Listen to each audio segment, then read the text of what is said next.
இந்தியாவிற்கே வழிகாட்டும் திராவிட மாடல் நாயகரே, நாடு போற்றும் நல்லாட்சி தந்து கொண்டிருக்கும் தமிழர்களின் நம்பிக்கையே, தமிழர்களின் அப்பாவாக பார்க்கப்படும் எங்களின் குடும்பத் தலைவா, நீர் பல்லாண்டு வாழ்க என அன்போடு வாழ்த்தும் மாண்புமிகு அமைச்சர் KKSSR ராமச்சந்திரன், விருதுநகர் தெற்கு மாவட்ட செயலாளர், வருவாய் மற்றும் பேரிடர் மேலாண்மை துறை அமைச்சர். சம்மர் ஹாலிடேஸ் வந்தாச்சு, நம்ம GT ஹாலிடேஸும் வந்தாச்சு. GT holidays, south India's #1 travel brand. நீங்களும் அரசியலில் நீண்ட காலமாக திராவிட முன்னேற்ற கழகத்தில் பயணித்து வரீங்க. ஐயா ஸ்டாலின் அவர்களுடைய ஆரம்ப கால பயணத்தில் இருந்து வந்திருக்கீங்க. நிறைய விஷயங்கள் பார்த்திருப்பீங்க. இன்றைக்கு அதை பற்றி ஒரு நினைவுகளை கேட்கணும்னு நான் நினைக்கிறேன். அன்றைக்கு ஆரம்பத்தில் அவருடைய கட்சி பணியோ ஆட்சி பணியோ அவர் செய்த போது நீங்கள் அன்றைக்கு பார்த்த ஐயா முதலமைச்சர் ஸ்டாலின் அவர்களையும் இன்றைக்கு பார்ப்பதற்கும் என்ன ஒரு வித்தியாசம்? டவுன் டு எர்த்துன்னு சொல்லுவாங்கல்ல, மக்களோடு மக்களா, தொண்டரோடு தொண்டராக கலந்து பணியாற்றுறதுனால தான் இவ்வளோ பெரிய உயர்வு. ஐயா கலைஞர்கிட்ட இருந்து இந்த வித்தியாசத்தை இவர்கிட்ட பார்க்குறேன் அப்படின்னு எதான்னு சொல்ல முடியுமா? தலைவருடைய அனைத்து நற்குணங்களும் பண்புகளும், கட்சிக்காரனை அரவணைக்கிற அன்போடு அந்த நேசிக்கிற பண்புகளும் அவருக்கு உண்டு. இளமை காலத்தில் அவருடைய அரசியல் பணிகள் இருக்கிற சமயத்தில் என்ன சின்ன வயசு, நீங்களாம் கொஞ்சம் ரொம்ப அப்போ நெருக்கமாக இருந்தபோது ஏதாவது சேட்டைகள் ஏதாவது பண்ணியிருக்காரா? ஆடம்பரம்லாம் அவருக்கு எப்பயுமே பிடிக்காது. ஆடம்பரம் பிடிக்காது. ஆடம்பரம் என்பது அவருக்கு எப்பயுமே பிடிக்காது. பட் கட்சி கொடிகள், கட்சி சின்னம் நிறைய இருக்கணும்னு எதிர்பார்ப்பார். இயக்கத்தினுடைய பேரில் அது இருக்கணும். எல்லா ஊர்லையுமே கொடி ஏற்றணும், எல்லா ஊர்லையுமே நம்ம இருவண்ண கொடி பறக்கணும்னு எதிர்பார்ப்பார். அப்பா என்ற ஒரு சொல் எந்த அளவுக்கு ஐயா ஸ்டாலின் அவர்களுக்கு பொருத்தமான ஒரு சொல்ல நீங்க பார்க்குறீங்க? அது பொருத்தமான சொல்லு தான். ஒரு அப்பன் சாரணத்தில் இருந்து பண்ணுறது நம்மளுடைய முதல்வர் தானே, மாண்புமிகு தளபதியார் தானே. அப்போ அவர் அப்பான்னு அழைக்கிறதுல என்ன தவறு இருக்குது? குடும்ப தலைவர் அப்பான்னு தானே அழைப்பாங்க. தர்மேந்திர பிரதான் ஒரு வார்த்தை சொல்லிட்டாருன்னு எல்லோரும் நாங்கள்லாம் ஆர்ப்பாட்டம் பண்ணுறோம், மாணவர்கள்லாம் ஆர்ப்பாட்டம் பண்ணுறாங்க, ஊருக்கு ஊர் இது தீயாக பரவிட்டு இருக்குது. இந்த போராட்டத்துக்கு என்ன பயந்துக்கிட்டா இருக்கும்? இது சுயமரியாதை இயக்கம், அடிமை இயக்கம். இந்த மாநிலத்துடைய முன்னேற்றத்திற்காக அவர்கள் கொண்டு வந்திருக்கிற திட்டங்கள் எல்லாம் இப்போ எந்த கட்சி ஃபாலோ பண்ணாது இருக்குது? 1000 ரூபா உரிமை தொகை கொடுத்தோம். இப்போ எல்லா ஸ்டேட்டுமே 2000 ரூபா தரேன், 2500 தரேன்னு. இதே பிஜேபி 2500 தரேன்னு டெல்லியில் சொல்கிறாங்களே, யாரை பார்த்து சொன்னாங்க? உங்களை பார்த்து தான் சொல்கிறேன். நிச்சயமாக முக்கியமான ஒன்று என்னென்னா, 2வது முறையாக அவரை முதல்வராக்குவது தான் எங்களுடைய இந்த பிறந்த நாளுடைய நாங்கள் ஏற்றுக்கொள்ள வேண்டிய சபதம். ஆதன் தமிழர்களுக்கு வணக்கம். பல்வேறு துறைகளில் சிறந்த ஆளுமைகளை சந்தித்து நாம் நேர்காணல் எடுத்து வருகிறோம். அந்த வகையில் நம்மோடு இணைந்திருக்கிறார் திராவிட முன்னேற்ற கழகத்தின் சென்னை வடகிழக்கு மாவட்ட கழக செயலாளரும் மாதவரம் சட்டமன்ற உறுப்பினருமான திரு மாதவரம் எஸ் சுதர்சனம் அவர்கள். அவரிடம் கேட்பதற்கு நிறைய இருக்குன்னு வாருங்கள், அவரிடமே கேட்போம். வணக்கம் அண்ணே. வணக்கம். எப்படி இருக்கீங்க? நல்லா இருக்கு. தமிழ்நாடு முதலமைச்சர், திராவிட முன்னேற்ற கழகத்தின் உங்களுடைய தலைவர் ஐயா ஸ்டாலின் அவர்களுடைய 72வது பிறந்தநாள் விழாவை ஒட்டி உங்களிடம் பேச வந்திருக்கிறோம். அதாவது இன்றைக்கு முதலமைச்சராக உயர்ந்திருக்கிறார், ஒரு பெரிய பதவியில் இருக்கிறார், உங்களையெல்லாம் வழிநடத்தி கொண்டிருக்கிறார். ஆனாலும் நீங்களும் அரசியலில் நீண்ட காலமாக திராவிட முன்னேற்ற கழகத்தில் பயணித்து வரீங்க. ஐயா ஸ்டாலின் அவர்களுடைய ஆரம்ப கால பயணத்தில் இருந்து வந்திருக்கீங்க. நிறைய விஷயங்கள் பார்த்திருப்பீங்க. இன்றைக்கு அதை பற்றி ஒரு நினைவுகளை கேட்கணும்னு நான் நினைக்கிறேன். அன்றைக்கு ஆரம்பத்தில் அவருடைய கட்சி பணியோ ஆட்சி பணியோ அவர் செய்த போது நீங்கள் அன்றைக்கு பார்த்த ஐயா முதலமைச்சர் ஸ்டாலின் அவர்களையும் இன்றைக்கு பார்ப்பதற்கும் என்ன ஒரு வித்தியாசம்? முத்தமிழறிஞர் கலைஞர் போலவே அவரும் தன்னுடைய அரசியல் பயணத்தை 13வது வயதில் தொடங்கியவர். கோபாலபுரத்திலே ஒரு சாதாரண கடையில் நண்பர்களெல்லாம் சேர்த்து ஒரு சங்கம் உருவாக்கி தொடங்கியவர் தான் நம்முடைய முதல்வர். ஆகவே அப்போத்திலிருந்தே அவருடைய உழைப்பு இந்த இயக்கத்திற்கு கிடைத்து கொண்டிருக்கிறது. அவர் நாங்கள் ஏறக்குறைய 80கள் தொடக்கத்தில், அதற்கு முன்னே எமர்ஜென்சி பீரியடில் அவர் கைதாக போதெல்லாம் எங்களுக்கு அவரை பற்றி ஒரு நல்ல மரியாதை வந்தது. திராவிட முன்னேற்ற கழகத்தில் இருக்கிறவங்க சிறைக்கு சென்றால்தான் அது அவங்களுக்கு ஒரு பலம்.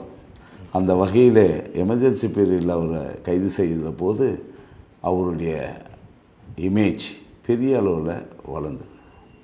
அது மட்டும் இல்லை, முத்தமிழ் அறிஞர் கலைஞரே அவரை நீங்கள் அழைச்சிட்டு போங்க என்று காவல்துறையிடம் ஒப்படைத்த போது இந்த இயக்கம் போராட்ட குணம் கொண்ட இயக்கம், ஜனநாயகத்துக்காக போராடுகின்ற இயக்கம், எமர்ஜென்சி போன்ற அவசர நிலையெல்லாம் எதிர்க்கின்ற இயக்கம் என்பது அந்த சிறு வயதிலே நாங்கள் தெரிந்து கொண்டோம். ஜனநாயகம் என்ன என்று எங்களுக்கு தெரிந்தது அந்த காலகட்டத்தில் தான். அதாவது எழுத்துரிமை, பேச்சுரிமை இவையெல்லாம் நசுக்கப்பட்ட காலம் அவை.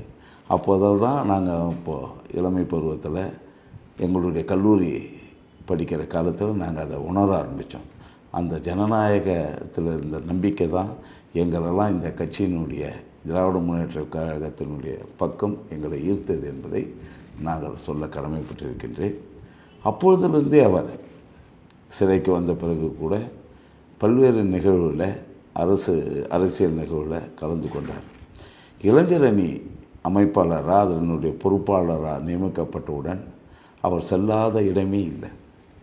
சாதாரண ஃபங்க்ஷன், வீட்டுக்கு கிரகப்பிரவேசம் போனால் கூட மாதவரத்திலே வந்திருக்கார். இங்கே நடராஜன் ஒருத்தர் கிரகப்பிரவேசம் பண்ணார். அவர் கணக்கில் மேடையில் உட்காந்து அவங்க வாழ்த்திட்டு நாங்கள்லாம் பேசுவதெல்லாம் கேட்டு இறுதியாக பேசிவிட்டு சென்றது தான். அந்த அளவுக்கு பொறுமையாக கட்சியை வளர்த்தவர் தான் நம்முடைய தலைவர். என்ன வயது அப்போல்லாம், அன்றைய காலகட்டங்கள்லாம்? எனக்கு அந்த காலகட்டங்களில் எனக்கெல்லாம் ஏறக்குறைய 1959 பிறந்தவன். நான் அவரை உணர ஆரம்பித்து 17வது வயதில் நாங்கள் உணர ஆரம்பித்தோம். அவருடைய ஏஜ் அந்த காலகட்டங்களில் இருக்கையில் 53லேருந்து அவருடைய வயசு என்னென்னா 24 வயசு. ஓகே. அன்னைக்கு எப்படி இருந்தார் அந்த இளம் வயதில் அவருக்கு? ரொம்ப ஏன்னா ஒரு முதல்வருடைய மகன், ஒரு அரசியல் குடும்பம் அன்றைக்கு. ஆனாலும் அவருடைய அணுகுமுறை அப்பெல்லாம் நீங்கள் பார்த்தது எப்படி? அப்பயே உங்களுக்கு தெரியும், அண்ணாவிடம் தேதி கேட்டவர், மறைந்த எம்ஜிஆரை வைத்து நிகழ்ச்சிகள் நடத்தியவர். அப்பொழுது அவருடைய ஈடுபாடு இந்த இயக்கத்தில் எந்த அளவுக்கு இருந்திருக்குதுன்னு உங்களுக்கு தெரியும். பல முறை அதெல்லாம் வரலாறாக அவரை பற்றி சுயசரிதெல்லாம் பல எழுத்தாளர்கள் எழுதியிருக்காங்க. ஆகவே அந்த ஆர்வம் அரசியலில் அவர் ஈடுபட வேண்டும், தந்தையோடு சேர்ந்து இந்த மக்களுக்காக இயக்கத்துக்காக உழைக்க வேண்டும் என்ற எண்ணம் அப்போதிலிருந்து அவருக்கு இருந்திருக்கு. அதில் எந்தவித சந்தேகமும் இல்லை. ஆளுங்கட்சியில் சொல்ல அவரே பல முறை பேசியிருக்கிறார். லாரியிலெல்லாம் பயணம் செய்து பிரச்சாரத்துக்கு சென்றதாக போய் பேசியிருக்கிறார். அப்போது வண்டி வாகனங்கள்லாம் இந்த அளவுக்கு இல்லை. சாதாரண சைக்கிள் மோட்டார்லாம் சென்று சைக்கிளில் சென்று பிரச்சாரம் சென்றதுலாம் அவரே பல முறை பேசிக்கிறார். இதெல்லாம் வரலாறாக பல புத்தகங்களில் எழுதப்பட்டிருக்கு.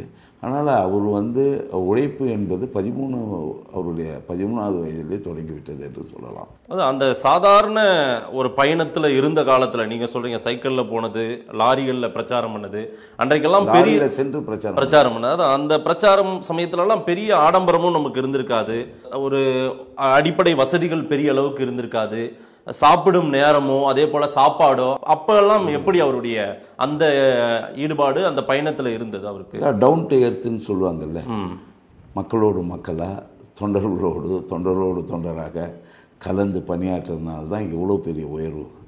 யாருமே அவர் குறை சொல்ல முடியாது. இந்த இயக்கத்துக்காக பாடுபட்டார் அவர். அதற்கு இந்த இயக்கத்தை தலைமையேற்று நடத்தக்கூடிய தகுதியானவர் அப்படின்னு அவர் எல்லா தலைவருமே, மாற்றுக் கட்சியில் இருக்கிற தலைவர்கள்லாம் கூட அவரை பாராட்டியிருக்காங்க. குறிப்பாக ஒன்று சொல்லணும்னா, திராவிட முன்னேற்ற கழகத்தை அழிக்க வேண்டும் என்று நினைத்த ராமசாமி கூட ஸ்டாலின் அவர்கள் தலைவராகிறதுக்கு எல்லா தகுதியும் படைத்தவர், இந்த இயக்கத்துக்காக உழைத்தவர் என்று அவரே பல கூட்டங்களில் சொல்லியிருக்கேன். வாரிசு அரசியல்னு சொல்லாதீங்கன்னு சொன்னார். ஆமாம், வாரிசு அரசியல்னு சொல்லாதீங்க, அவருக்கு எல்லா தகுதியும் இந்த இயக்கத்தில் தலைமையேற்று நடத்தி இருக்குதுன்னு ராமசாமி அவர்களே சொல்லியிருக்காங்க. இளமை காலத்தில் அவருடைய அரசியல் பணிகள் இருக்கிற சமயத்தில் என்ன, சின்ன வயசு, நீங்களாம் கொஞ்சம் ரொம்ப அப்போ நெருக்கமாக இருந்தபோது ஏதாவது சேட்டைகள் ஏதாவது பண்ணியிருக்காரா? அந்த மாதிரி ஏதாவது? இளமை காலத்தில் எல்லாமே கட்சி சார்ந்த இது தான் இருக்கும். இளைஞர்கள் எப்பயுமே ஒரு 4 பேர் சேர்ந்தால் ரொம்ப சிரித்து பேசி ஜோக் அடித்து அப்படிலாம் இருக்க தானே செய்யும். இப்போ அந்த மாதிரி ஏதாவது நினைவுகள் இருந்தால் சிஎம் பண்ணதை எல்லாருக்கிட்டையுமே சகஜமாக பேசுவார், சமயோசித்தமாக பேசுவார், எல்லாரும் சிரிக்க வைக்கணும்னு ஆசைப்படுவார். ஆமாம், நாங்களும் மற்றவங்க அவர் எதிர இருக்கிறவங்க, அவர் உடன் இருக்கிறவங்க பேசுறதெல்லாம் அவரும் ரசிப்பார். அதில் எல்லோருமே கலந்து ஒரே அந்த பேலன்ஸ்டு ஆட்டிடியூடுன்றாங்களே அது அவராண்ட எப்பவுமே இருந்தது. அப்படின்னா கூட அவர் நண்பர்களில் கூட வாங்க போங்கன்னு தான் பேசுவார். இவர் தான் உரிமையில் எப்பவுமே அவர் யாருமே பேசுனதில்லை. வயசில் சின்னவங்களாக இருந்தாலும் சரி, பெரியவங்களாக இருந்தால் அண்ணன்னு சொல்லுவார், சின்னவங்களாக இருந்தால் வாங்க போங்கன்னு தான் சொல்லுவார், அவருன்னு தான் சொல்லுவார். உரிமையில் எப்பவுமே அவர் பேசுனதில்லை. அதெல்லாம் எங்களுக்கு ஒரு பெரிய படிப்பினையாக நாங்கள் இன்று வரை கடைபிடிச்சிட்டு வரோம்.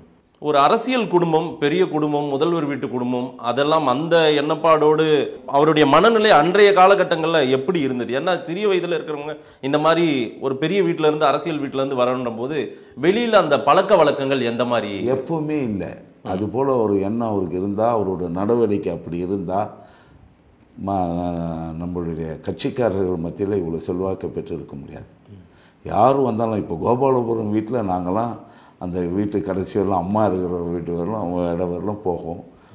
தலைவர் மேலே மட்டும் அப்பாயின்மெண்ட் வாங்கிட்டு போவோம். மற்றதெல்லாம் எல்லாருமே யார் வேணால் அங்கே வந்து உட்காருவாங்க, யார் வேணால் பார்ப்பாங்க, எல்லாரையும் பார்ப்பாங்க, எல்லாரையும் பேசுவாங்க, எல்லோரும் எல்லா ஊரில் கட்சி நடவடிக்கை எப்படி இருக்குது அப்படின்லாம் கேட்பார், அதை சொல்லுவாங்க. இப்படி தான் அவருடைய நடவடிக்கை இருந்தது. தவிர மற்றபடி அரசியல் சார்பு உள்ள நடவடிக்கைகள் வந்து அந்த ஆர்வம் அப்பயே அவராண்ட வெளிப்பட்டது. நாங்கள் சின்ன வயசாக இருக்க சொல்ல நாங்கள் பார்த்துருக்கோம். இந்த கட்சி தலைவர் இன்னைக்கு சிஎம், இன்னைக்கு அந்த ஈஸி அக்சஸ் புரோட்டோகால் நிறையா இருக்குது. அவரை போய் அணுகணும்னா நீங்களாம் மாவட்ட செயலாளர்கள் போய் அதிகமாக பார்க்க முடியும். அன்றைய காலகட்டங்களில் அவரை போயிட்டு ஒரு போராட்டத்துக்கோ அல்லது ஏதேனும் ஒரு நலத்திட்ட உதவிகளோ மாவட்டங்களில் நடக்கும்போது அப்போ அழைக்கும் போது ஐயா கலைஞர்கிட்ட பர்மிஷன் வாங்கிட்டு அதை செய்யணுமா, இல்லை நேராக உடனே வருவார். மக்கள் நலத்திட்டங்கள் எதுவாக இருந்தாலும் அவர் வந்து வருவார். ஆனால் தலைவர்கிட்ட அதை சொல்லிடுவார், இது போல் இந்த நிகழ்ச்சிக்கு போனேன், இது நல்லா இருந்தது, இப்படி நடத்தினாங்க அப்படின்னு ஒவ்வொரு முறையும் தலைவர் என்று சொல்லுவார். சில முறை தலைவரை கேட்டுக்கிட்டு ஏதாவது ஒன்று பிரச்சனைக்குரிய விவகாரமாக தான் தலைவரை கேட்டுக்கிட்டு தான் வருவார். தலைவரை கேட்காத அவர் இறுதி வரை தலைவரை கேட்காத அவர் எதையுமே பண்ணதில்லை. தலைவர் பேரில் இருந்த பாசமும் அந்த மரியாதையும் அவர் என்றைக்குமே ஒரு நாள் கூட அதில் வந்து சுணக்கமே ஏற்பட்டதில்லை. தலைவருக்கு கலைஞருக்கு அவ்வளோ மரியாதை கொடுத்தவர். பயண நேரம், அதே போல் அவருடைய ஒரு நாள் பயணத்தில் இத்தனை கூட்டங்கள் பங்கேற்கணும், இல்லை வெளியே போகணும், நிறைய அடுத்தடுத்து பார்க்கணும், அந்த மாதிரி ஏதாவது கொஞ்சம் சஞ்சலப்பட்டிருக்காரு? அப்படியெல்லாம் ஏதாவது? எப்பவுமே அது போல் சஞ்சலப்பட்டதே இல்லைங்க. காரணம் என்னென்னா இப்போ தான் 10 மணி வரலாம் கூட்டங்க. இப்போ தான் அந்த நேரம் இரவெல்லாம் விடிய காலம் வரைக்கும் வெளியே பிரயாணம் பண்ணி வெளியே பிரச்சாரம் பண்ணவர் தான் நம்ம தலைவர் அவர்கள். இப்போது முதல்வர் அவர்கள் 5 மணிக்கு 4 மணிக்கெல்லாம் சாப்பிட்டு இருக்கிறதா சொல்லுவார். 5 மணிக்கு வெளியே காலை 4 மணி 5 மணிக்கெல்லாம் போயிட்டு இரவு சாப்பாடை சாப்பிட்டுட்டு படுத்துட்டு இருக்கிறதெல்லாம் சொல்லுவார். நாங்கள் போக சொல்ல இதெல்லாம் எங்களுக்கு நாங்கள் அந்த காலத்தில் எப்படி கஷ்டப்பட்டார். ஏன்னா ஒவ்வொரு ஊர்லேயும் அவர் போகக்கூடிய அந்த பயணப்பட்டியலில் இருக்கிற ஒவ்வொரு ஊர்லேயும் யாரையுமே அதில் வந்து ஏமாற்றம் அளிக்கக்கூடாதுன்னு எல்லாரையும் போய் காத்துக்கிட்டு இருக்கிறவங்க எல்லாரையும் போய் விடிவிடியே போய் பார்த்துட்டு அந்த கொடியை ஏற்றிட்டு அவங்கள கவனிச்சுட்டு தான் போயிட்டு அப்புறம் சாப்பிட்டுட்டு உறங்க செல்ல போகிறது தான் அவர். கடுமையான உழைப்பு. அப்பவும் அவருடைய தலைவர் பையன்தான். ஆனால் அதெல்லாம் என்றைக்குமே காமிச்சதில்லை. ஐயா கலைஞர், ஐயா ஸ்டாலின், இந்த ஒற்றுமை, அதே போல் இவங்க கிட்ட இருந்து இந்த விஷயங்களை நான் பார்க்குறேன், இந்த வித்தியாசம் ஐயா கலைஞர்கிட்ட இருந்து இந்த வித்தியாசத்தை இவர்கிட்ட பார்க்குறேன் அப்படின்னு எதாவது சொல்ல முடியுமா? தலைவருடைய அனைத்து நற்குணங்களும் பண்புகளும், கட்சிக்காரனை அரவணைக்கிற அன்போடு அந்த நேசிக்கிற பண்புகளும் அவருக்கு உண்டு. என்ன பிரச்சனையானாலும் தீர கேட்டு அதுக்கு உடனடி தீர்வு காணுவார். அதனால் அதில் வந்து இதில் அதனால தான் இந்த இயக்கத்தை இப்பொழுது 6வது முறையாக கொண்டு வந்திருக்கிறார். இன்னும் ஒரு முறை கட்டாயமாக நிச்சயமாக அவர் தான் முதல்வராக நிச்சயமாக வருவார். அது தீர்மானிக்கப்பட்ட ஒன்று, அதில் எந்தவித சந்தேகம் இல்லை. இதற்கெல்லாம் அடிப்படை காரணம் என்னவென்றால் தலைவர் வழியிலேயே வந்தவர் அவர். தலைவர் என்ன எப்படி அணுகிறாரு, நம்ம இயக்கத்தை எப்படி பண்ணுறாரு அப்படின்னு அந்த வழியிலே வந்து கூட்டணி கட்சி முதல் கொண்டு கட்சிக்காரர்கள், மாவட்ட கழக செயலாளர்கள், அமைச்சர்கள், சட்டமன்ற உறுப்பினர்கள் அனைவரையுமே ஒருங்கிணைந்து பார்த்து இயக்கத்தை வளர்ப்பது தான் அவருக்கு அந்த பெரிய நோக்கமே தவிர அதை தான் நாங்கள் பார்த்துருக்கோமே தவிர மாறுபட்ட இது எதுவுமே பார்த்ததில்லை. இந்த கூட்டங்கள் எல்லாம் நடக்கும்போது பாடல்கள் ஒலிக்கும், அதே போல் பேனர்கள் வைக்கும் கலாச்சாரம், அதே போல் சில பாராட்டுக்கள், இதையெல்லாம் எப்படி பார்ப்பார்? அவருடைய அந்த விஷயங்களை எப்படி எடுத்துக்கொள்வார் திரு ஸ்டாலின் அவர்கள்? இல்லை, பாராட்டுக்கள் நல்லா அவருக்கே தெரியும். பாராட்டும் போது அதை வந்து ஏற்றுக்கொள்வார். சரி, நல்லா அவர் பேசினார், சப்ஜெக்டை கவர் பண்ண பேச சொல்ல ஏற்றுக்கொள்வார். அதனால் அதில் ஒன்றும் இது இல்லை. சொல்கிறது வந்து சும்மா யாராவது அது இதுன்னு ஏதாவது சொன்னால் அதெல்லாம் ஏற்றுக்க மாட்டார். வரம்பு மீறி அது பாராட்டுக்கள்லாம் ஏற்றுக்கொள்ள மாட்டார். என்ன அது என்ன ஆடம்பரமா ஏதேனும் செய்தால் அதை எப்படி? ஆடம்பரம் என்ன இருக்குது, அவர் என்ன செய்யுது? இல்லை ஆடம்பரமா நீங்கள் ஏதேனும் செய்தால் அதை பற்றியான இப்போலாம் வந்து இப்போ எங்களுக்கு வர இன்ஸ்ட்ரக்ஷனே என்னென்னா ஹைகோர்ட் டைரக்ஷன் பற்றி பேனரே வைக்கக்கூடாது. ஹைகோர்ட் வந்து தீர்ப்பின் பண்ணி நீங்கள் பேனர் வைக்காத, இதெல்லாம் எங்களை நாங்கள் பிரபலப்படுத்துறதுக்காக வைக்கிற பேனர் கூட வைக்கக்கூடாதுன்றார். அதனால் ஆடம்பரம்லாம் வந்து அவருக்கு எப்பயுமே பிடிக்காது. ஆடம்பரம் பிடிக்காது. ஆடம்பரம் என்பது அவருக்கு எப்பயுமே பிடிக்காது. ஆடம்பரம் என்பது பிடிக்காது. மற்றும் கட்சி கொடிகள், கட்சி சின்னம் நிறைய இருக்கணும்னு எதிர்பார்ப்பார். ஏக்கத்தினுடைய பேரில் அது வந்து இருக்கணும். எல்லா ஊர்லேயுமே கொடி ஏற்றணும், எல்லா ஊர்லேயுமே நம்ம இருவண்ண கொடி பறக்கணும்னு எதிர்பார்ப்பார். அது தலைவருக்கு உள்ள அதையும் ஊராக சென்று செய்து முடித்தவர் அவர். தலைவருக்கு அப்புறம் அவர் எல்லாத்தையும் செய்து முடிச்சிருக்கார். திரு மாதவரம் சுதர்சனம் எவ்வளோ கூட்டங்கள் நடத்தியிருப்பீங்க ஐயா ஸ்டாலின் அவர்களை? இன்றைக்கு பெரிய உயரத்துக்கு இருக்காரு, அவரை வைத்து ஒரு கூட்டங்கள் நடத்தியதுன்னா ஏதாவது ஒரு? நிறைய கூட்டங்கள், நான் 100க்கு மேற்பட்ட கூட்டங்கள் நடத்தியிருப்பேன்னு நினைக்கிறேன். அவரை வைத்து பண்ணது ஒரு நிச்சயமாக ஒரு 40-50 கூட்டங்கள் இருக்கான். தலைவரை வச்சே நான் ஒரு 10 கூட்டம் நடத்தியிருக்கேன். தலைவர் கலைஞரை வச்சே நான் மாவட்ட செயலர், ஒன்றுபட்ட திருவள்ளூர் மாவட்டத்துக்கு 10 தொகுதிக்கு மாவட்ட செயலர் சொல்ல எல்லாம் தலைவரை வச்சு பல கூட்டங்கள் நடத்தியிருக்கோம். தேர்தல் பிரச்சார கூட்டம், டெசோ மாநாட்டு விளக்க கூட்டம், இப்படி நிறைய கூட்டங்கள் நடத்தியிருக்கோம். அதே போல் நம்ம மாவட்ட செயலாளருக்கு அது ஒரு பெரிய வாய்ப்பு இல்லைங்களா? எல்லா இடத்துக்கும் நான் திருவள்ளூர் மாவட்டத்துக்கு எல்லா அம்மையார் குப்பம் அழைச்சிட்டு போனோம். இங்கேருந்து 110 கிலோமீட்டர் சென்னையிலேருந்து அழைச்சிட்டு போட்டு இங்கேருந்து கொடியெல்லாம் கட்டி அவர் அழைச்சிட்டு போட்டு ஒரு மாபெரும் கூட்டம். எந்த தலைவரும் அந்த இதில் வந்ததில்லை. அதுபோல் ஒரு பெரிய கூட்டத்தில் அங்கே வந்து நடத்தணும். அம்மையார் குப்பம் எங்கே இருக்குதுன்னா பள்ளிப்பட்டு தொகுதி, அப்பொழுதைய பள்ளிப்பட்டு தொகுதியில் இருந்தது. இப்போ திருத்தணி தொகுதி, சித்தூருக்கு கிட்ட.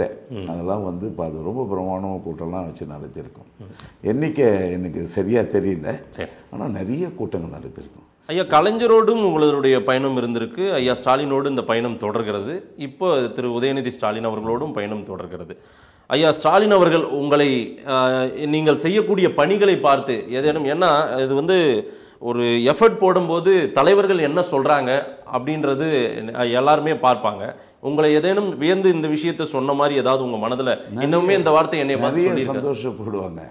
எங்களை வந்து ஊக்கப்படுத்துறதுல தலைவரும் சரி, நம்முடைய இப்பொழுது இருக்கின்ற முதல்வர் தலைவர் தளபதியும் சரி, நம்முடைய வருங்கால தலைவர் துணை முதல்வரும் சரி ஊக்கப்படுத்துவாங்க. தலைவரை வச்சு நடத்த நீங்கள் சொன்னீங்கன்னா 2013 நிதி 7,11,00,000 கொடுத்தேன் நான்.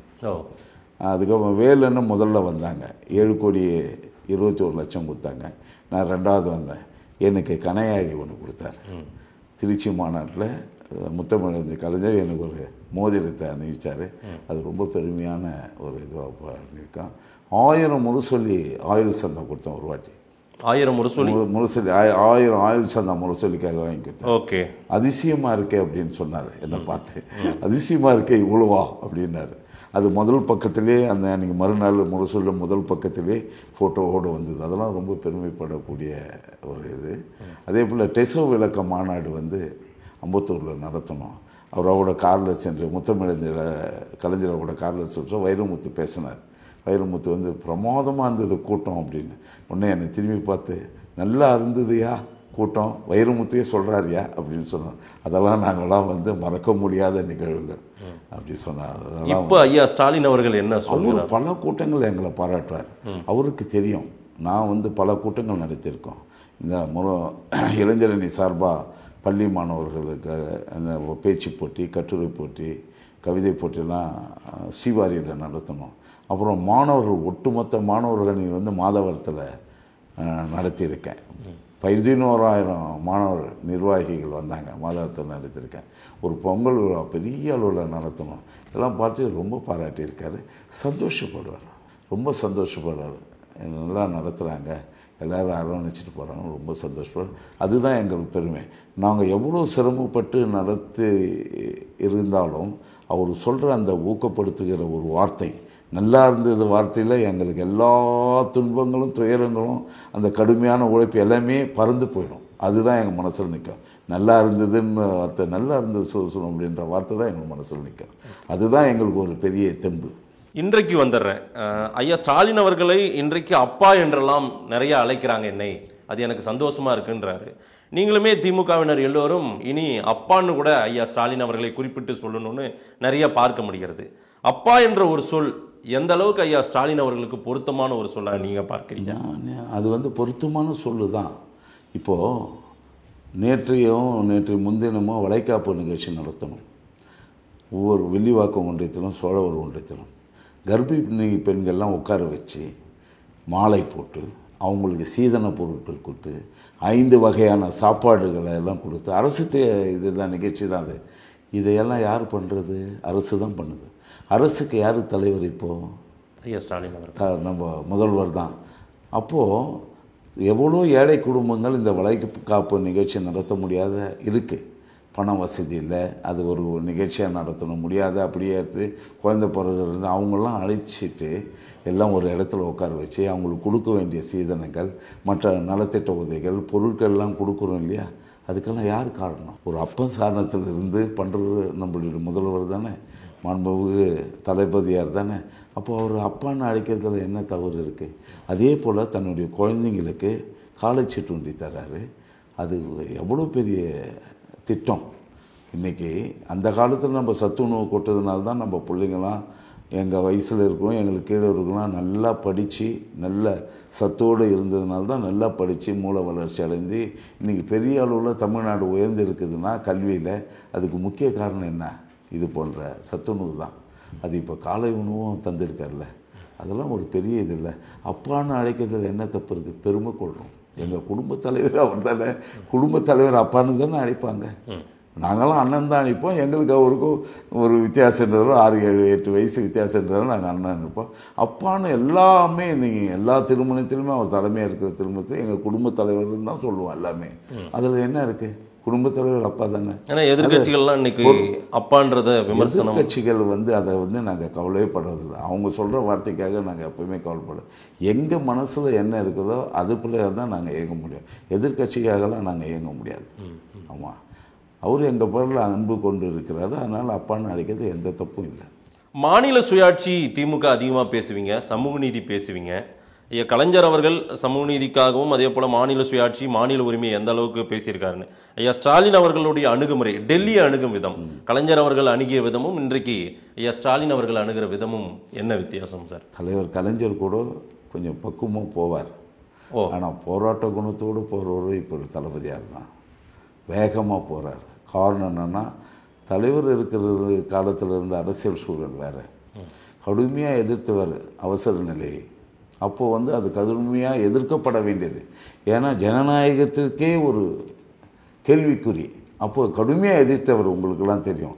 யாரெல்லாம் அப்போது அந்த அவசர நிலையை எதிர்த்தாங்களோ அவங்களுக்கெல்லாம் அடக்கலம் கொடுத்ததா வரலாறு இருக்குது. அவங்களாம் ஒன்றா சேர்ந்து இது அந்த அவசர நிலையை விலக்கி கொள்ளணும்னு போராட்டம் நடத்தினார். அண்ணா சாலையில் தனியாளாக இருந்து ஆம்பிள்ஸ் கொடுத்தவர் தான் தலைவர் கலைஞர். அந்த போராட்டக்குன்னு இவராண்டியே இருக்குது. எதில் அவர் மேடையில் மோடியை வைத்து கொண்டே எங்களுக்கு கிடைக்க வேண்டிய நிதி பகிர்வு இதுவரை கிடைக்கவில்லை அப்படின்னு பேசினார் இல்லையா? அந்த தைரியம் தமிழ்நாட்டு அரசியல்வாதிக்கு யாருக்கு இருக்குது? இல்லை இந்தியாவில் இருக்கிற மற்ற அரசியல்வாதிக்கு யாருக்கு இருக்குது? மம்தா பானர்ஜி அப்படி இப்படி எல்லாம் இருக்கிறாங்க, ஒரு சிலர் இருக்காங்க, நான் குறை சொல்லலை, கேஜ்ரிவால்லாம் இருக்காங்க. ஆனால் அந்தளவுக்கு போராட்ட குணத்தோடு இருக்கிற தலைவர் யாருன்னா இந்தியாவிலே இவர் தான். எது எடுத்தாலும் இப்போ மும்மொழி கொள்கை எதிர்த்து நாங்கள் போராடுறோம், இருமொழி கொள்கை தான் வேணும்னு சொல்கிறோம். எவ்வளோ வார்த்தை, தர்மேந்திர பிரதான் ஒரு வார்த்தை சொல்லிட்டாருன்னு எல்லோரும் நாங்கள்லாம் ஆர்ப்பாட்டம் பண்ணுறோம், மாணவர்கள்லாம் ஆர்ப்பாட்டம் பண்ணுறாங்க. ஊருக்கு ஊர் இது தீயாக பரவிட்டு இருக்குது. இந்த போராட்டக்குன்னு என்ன பயந்துக்கிட்டா இருக்கும்? இது சுயமரியாதை இயக்கம், அடிமை இயக்கம் இல்லை, சுயமரியாதைக்காக தொடங்கப்பட்ட இயக்கம். எலெக்ஷனில் போட்டி போடணும்னு தொடங்கப்பட்ட இயக்கம் இல்லை, புரியுதா? ஆனால் விழிப்புணர்வு உருவாக்க வேண்டும் என்ற இயக்கம். இந்த இயக்கத்திலிருந்து வாழையடி வாழையாக வர அந்த தலைவருக்கு, தளபதியாருக்கு போராட்ட குணமும் கொள்கை பற்றும் இலட்சிய நோக்கும் மிக அதிகமாக உள்ளது. எதற்குமே பணிய மாட்டார். சொன்னார் என்ன, நீ 10,000 கோடி நாங்கள் இருந்தால் கூட நாங்கள் மும்மொழி கொள்கையை ஏற்றுக்கொள்ள மாட்டோம், மொழி கொள்கையை ஏற்றுக்கொள்ள மாட்டோம்னு சொன்னார்ல, அதுதான் அவருடைய இது. போராட்ட குணம் பயங்கரம் அதிகம். இந்தியா முழுக்க ஐயா கலைஞர் அவர்களை இங்கே என்ன இவர் முடிவெடுப்பாருன்னு ஒரு பார்வை இருக்கும் எப்போவுமே. ஒரு பல பிரதமர்களையும் பல ஜனாதிபதிகளையும் உருவாக்கியவர் ஐயா கலைஞர், கோபாலபுரம். இன்றைக்கு ஐயா ஸ்டாலின் அவர்களை அப்படி இந்தியா முழுக்க பார்க்கக்கூடிய ஒரு தலைவராக நிச்சயமாக அந்த இடத்துக்கு வந்துட்டார். தலைவர் கலைஞருடைய மறைவுக்கு பிறகு அவர் கண்ட அனைத்து தேர்தல்களிலும் வெற்றியை கண்டிருக்கிறார். அனைத்து தேர்தல்களிலும் வெற்றி. அது லோக்கல் போல் இருந்தால் கூட சரி, ஊராட்சி மன்றத்தை இதுவானது சரி, நம்ம நகர்ப்புற எலெக்ஷனாக இருந்தாலும் சரி, ஜென்ரல் எலெக்ஷனாக இருந்தாலும், சட்டமன்ற தேர்தலாக இருந்தாலும் சரி, பாராளுமன்ற தேர்தலாக இருந்தாலும் சரி, எல்லாத்துலேயுமே வெற்றியை கண்டிருக்கார். இப்போது 40க்கு 40 வெற்றியை கண்டிருக்கிறார். இப்போ நிச்சயமாக அந்த இடத்துக்கு எப்போ வந்துட்டார்ல, அது மட்டும் இல்லை, அது அரசியல் தலைவராக ஒரு பிரமாதமாக வந்திருக்கார். அது மட்டும் இல்லை, இந்த மாநிலத்துடைய முன்னேற்றத்திற்காக அவர்கள் கொண்டு வந்திருக்கிற திட்டங்கள் எல்லாம் இப்போ எந்த கட்சி ஃபாலோ பண்ணாது இருக்குது. 1000 ரூபா உரிமை தொகை கொடுத்தோம். இப்போ எல்லா ஸ்டேட்டுமே 2000 ரூபா தரேன், 2500 தரேன்னு. இதே பிஜேபி 2500 தரேன்னு டெல்லியில் சொல்கிறாங்களே, யாரை பார்த்து சொன்னாங்க? உங்களை பார்த்து தான் சொல்கிறேன். நிச்சயமாக முதல் உரிமை தொகை கொடுத்த மாநிலம் எது? இதானே. இப்போ நான் முதல்வன், இப்போ திறன் மேம்பாட்டு பயிற்சி கொடுக்குறோமே, நான் முதல்வன் திட்டம். படிப்புக்கு கொடுக்குற முக்கியத்துவம், பெண்களுக்கு புதுமை பெண் திட்டத்தின் மூலம் 1000 ரூபா, ஆண்களுக்கு தமிழ் முதல்வன் திட்டத்தின் மூலம் 1000 ரூபா. எந்த மாநிலத்தில் இது போலாம் இருக்குது? நீங்களே சொல்லுங்களேன். அதனால தான் தமிழ்நாடு கல்வியிலையும் மருத்துவத்திலும் சிறந்து விளங்குது. ரொம்ப பிரமாதமாக போயிட்டு இருக்குது. ஆமாம், அதாவது பிள்ளைகளை நல்ல முறையில் அவங்க கல்லூரி காலத்தில் இளைஞராகத்தில் நல்வழிப்படுத்திட்டா ஆட்டோமேட்டிக்காக அவங்க வளர்ந்துடுவாங்க. அவங்களுடைய வசதிக்கேற்ப, அவங்களுடைய திறமைக்கேற்ப தொழிலோ இல்லை வேலையோ சேர்ந்து, அதனால் மாநிலம் நிச்சயமாக வளர்ச்சி அடையும். பெண்கள் நீங்கள் இன்றைக்கி வேலைக்கு போகிறவங்களே 43% ஒன்றிய அரசு கொடுக்குற டேட்டாவிலேயே வருது. உயர்கல்வி படித்தவங்க 52% இருக்கிறாங்களே. ஆமாம், எஸ்எஸ்எல்சி வரலாம் முழுமையான கல்வி படித்தவங்க 77% இருக்கிறாங்களே. எந்த மாநிலத்தில் இந்த சதவீதம் இருக்குது? நீங்களே சொல்லுங்கள். இல்லை. அதனால் நிச்சயமாக நாடு மட்டும் இல்லை, உலக அறியப்பட்டவராக இருக்கார். இந்த பிறந்த நாளில் என்ன மாதிரி ஒரு சபதம் எடுக்க போகிறீங்க? என்ன ஒரு பரிசாக கொடுக்க போகிறீங்க ஐயா ஸ்டாலின் அவர்களுக்கு? என்ன திட்டம் இருக்கிறது? இந்த பிறந்த நாளில் இருக்கிற சபதம் என்னன்னா, இருமொழி கொள்கை நிச்சயமாக நடைமுறைப்படுத்தப்படும். எக்காரணம் கொண்டும் மும்மொழி கொள்கை கட்டாயமாக இங்கே வரக்கூடாது. இந்திய எதிர்ப்பை நாங்கள் எப்பொழுதுமே கைவிட மாட்டோம். தமிழ் மொழிக்காக, இந்த இனத்திற்காக நிச்சயமாக பாடுபடுவோம். மாநில சுயாட்சி நிச்சயமாக கிடைக்கப்பெற பாடுபடுவோம். அதாவது கல்வியெல்லாம் ஒத்திசை பட்டியலில் இருக்கு இல்லையா, அதெல்லாம் மாநில பட்டியலில் சேர்க்கணும். எங்களுக்கு சேர வேண்டிய நிதி பகிர்வு நிச்சயமாக சேர வேண்டும். அது எங்களுடைய உரிமை. இதுதான் எங்களுடையது. கல்வியில் கொஞ்சமாக அவங்க ஆக்கிரமிப்பு செய்தே வந்துட்டு இருக்காங்க. அதை நிச்சயமாக எக்காரணத்தை கொண்டும் நாங்கள் விட மாட்டோம். மாநிலத்துக்கு அந்த உரிமை முக்கியமான உரிமை. ஏன்னா கல்வியில் மாநிலம் பெரிய முன்னேற்றம் கண்டிருக்கு. அது நம்ம கல்விக் கொள்கையால் தான், மாநிலத்துடைய கல்வி கொள்கையால் தான். ஹிந்தி பேசுகிறவங்களாம் அங்கேருந்து இங்கே மொத்தமாக அந்த 4-5 ஸ்டேட்லேருந்து இங்கே வரான் வேலைக்கு. இது அவங்களுக்கு அமெரிக்கா போல் இருக்குது. நம்ம தான் வேலை தரோம். என்ன காரணம்? இது வளர்ச்சி அடைஞ்ச மாநிலம். அதனால் அந்த டெம்போ அப்படியே போயிட்டு இருக்கோம். தொழில் மயமாக்குறதுலேயும் நம்ம ஒன்றாவது பெரிய முதன்மையான மாநிலமாக வளர்ந்துக்கிட்டு வருது. அதனால் நிச்சயமாக இதெல்லாம் இருந்து மக்களுக்கு எல்லா வசதியும் எல்லோரும் பெற வேண்டும். அதுதான் அவருடைய எண்ணம். அதை கட்டாயமாக தொண்டர்களாகிய நாங்களாம் நிறைவேற்றி தருவோம். அடுத்தது முக்கியமான ஒன்று என்னென்னா, 2வது முறையாக அவரை முதல்வராக்குவது தான் எங்களுடைய இந்த பிறந்த நாளுடைய நாங்கள் ஏற்றுக்கொள்ள வேண்டிய சபதம், உறுதிமொழி என்பதை நாங்கள் சொல்கிறேன். இதுவரைக்கும் திமுக தங்களுடைய வரலாற்றில் 2 முறை தொடர்ச்சியாக வந்ததில்லை. அது இந்த முறை சாத்தியப்படும். ஏன் வந்திருக்கேன்? 67 அண்ணா வந்ததுக்கப்புறம் தலைவர் 69 வந்தார். 71 பெரிய வெற்றியை நம்ம கண்டோம் இல்லையா, 184 சீட்டு வெற்றி பெற்றோமே, வந்ததுன்னு சொல்ல. அதுக்கப்புறம் தான் 1 விட்டு 1 வந்தது. ஆனால் இந்த முறை நிச்சயமாக அந்த வரலாறு உருவாக்கப்படும். தொடர்ச்சியாக ஒரே முதல்வர் அந்த மாதிரி நான் அது கேட்குறேன். அப்போ அந்த ஒரே கலைஞரும் வந்து 69லேருந்து 71 முதல்வராக இருந்தவர். அடுத்த முறையை 71 எலெக்ஷனில் வந்தார் இல்லையா, 1 இயர் அட்வான்ஸ் பண்ணாங்க. 72 நடக்க வேண்டிய எலெக்ஷனை 1 இயர் அட்வான்ஸ் பண்ணி நடத்தினாங்க. அது வந்தார், 2வது முறையாக வந்தார், தலைவர் கலைஞர் வந்தார். அதுக்கப்புறம் வரல. இந்த முறை நிச்சயமாக அது நிறைவேற்றப்படும். மீண்டும் ஒரு முறை திமுக ஆட்சி தொடர்வதற்கான வேலையை நாங்கள் எடுப்போன்றீங்க. உங்களுக்கு எதிரிகள் நிறைய கூட்டிட்டாங்களே, எக்கச்சக்க பேர் வராங்க. எந்த எதிரியும் இந்த கட்சி முன்னால் எந்த எதிரி இருக்கிற போல எனக்கு தெரியல. இருக்கலாம், அதாவது முதல்ல வரவங்க, கட்சி ஆரம்பிக்கிறவங்க, என்ன நியாயம்? இவ்வளோ பெரிய இயக்கம், ஏறக்குறைய 110 ஆண்டு காலம் வரலாற்றை கொண்ட இயக்கம் திராவிட இயக்கம்.